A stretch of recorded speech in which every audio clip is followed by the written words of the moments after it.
Thank you for joining me today. I am all fired up. I read a post last night in a Facebook group that I'm a part of that said, you're only as happy as your least happy child. And I've heard this a bunch of times. I'm not a new mom. And I understand the person posting it where they were coming from, but I want to address it because I think it's a saying that really hurts us as parents and especially hurts us as moms. So made a list of reasons that I'm going to go through because I just had so many thoughts about this that I had to write them down and get organized. So the first reason that I don't like this is because it's just one more way to make moms feel guilty.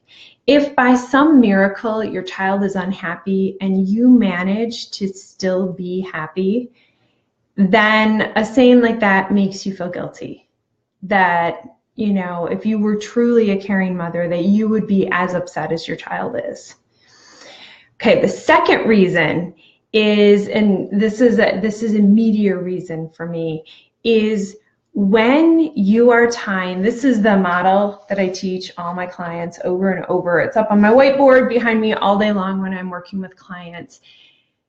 An unhappy child is a circumstance, a child that's experiencing certain emotions, and circumstances never cause our feelings.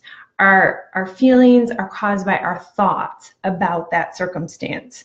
So if your child comes home from school and someone said something mean to them, or they didn't get the result they wanted on a test or a tryout, that result isn't causing your unhappiness. Your thoughts about what that result means is the reason that you're unhappy. Okay, that's a little theoretical. So let me bring it back to like the nitty-gritty of real life. If your child's unhappiness causes you to feel unhappy, you are giving your power and your leadership as a parent over to your child. And when we do that, we aren't leaders in our own family. And I think that hurts us and hurts our kids in two ways. The first way is that it gives your control to that child. Like if you're saying, I can't be happy unless you're happy, you're putting your child in the driver's seat. And not only that, you're making them responsible for your feelings, and that's not fair. That's not fair to your child. And it leads us as parents to take actions because people generally want to feel happy. And if you need your child to be happy for you to be happy, then you're going to push your children to do things so that you can be happy. Does that make sense? I hope so. And the second piece of that is you're asking your child to manage your emotions at a time when they can barely manage their own emotions. Think about that. If you are in traffic and someone cuts you off, like a bad driver cuts you off, and you're like, oh, I'm so angry, like that guy makes me so angry. You're giving your power to that bad driver.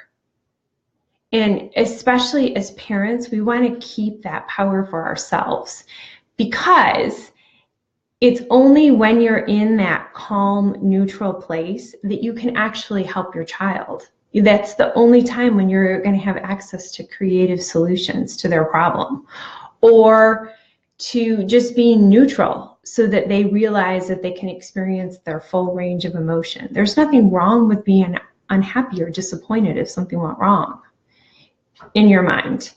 Let's see. Let me make sure that I got through my list. And the next reason is when we freak out or when we're unhappy because they're unhappy, we're giving them the message that it's something to be unhappy about. You know, if you think back to when your kids were little and they fell down, and then they'd look around to see if anyone noticed them falling, and then when they saw you, they would start crying. But like if no one was there to see them fall, they wouldn't have cried. And so they're looking to you for how big that reaction should be, how much weight they should give the incident that just happened. And if you can stay neutral, it helps them stay more neutral and process what just happened. Let me give you an example. My daughter was on a team, and people on her team said very inappropriate things to her. And those things weren't true. They were nonsense. And I could have been really upset. And then every time we saw those kids and those parents, like, been really mad at them for the things that they said. But instead, because I'm not hooked into that, I could let it go, and she could let it go. I could say, well, you know, those things aren't true. Like, those don't even mean anything. Like, those are just, it's crazy talk. And because I could brush it off, then I helped her brush it off and just get back to being a good team member. And little things, especially in groups, can snowball and become bigger and bigger things. And if you can stay calm and neutral, you can help your child stay calm and neutral, and little things can stay little things. Okay, the last reason, and this is really the grand finale in my mind, is we don't want to teach our kids that their happiness is dependent on someone else. We always want our kids to teach our kids to have personal agency, to have control over their own emotions. And by pegging our happiness with our kids' happiness, we're teaching them that that's what love looks like, only being happy when the other person's happy. And we're teaching them to give their own power away in relationships, which is definitely not the message that any mom is trying to send to their kids about what it means to be in a family and in a relationship and in friendships.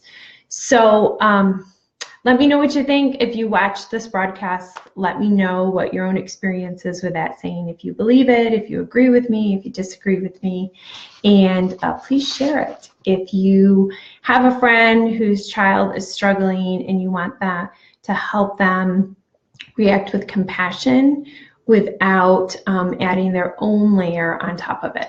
All right, thanks.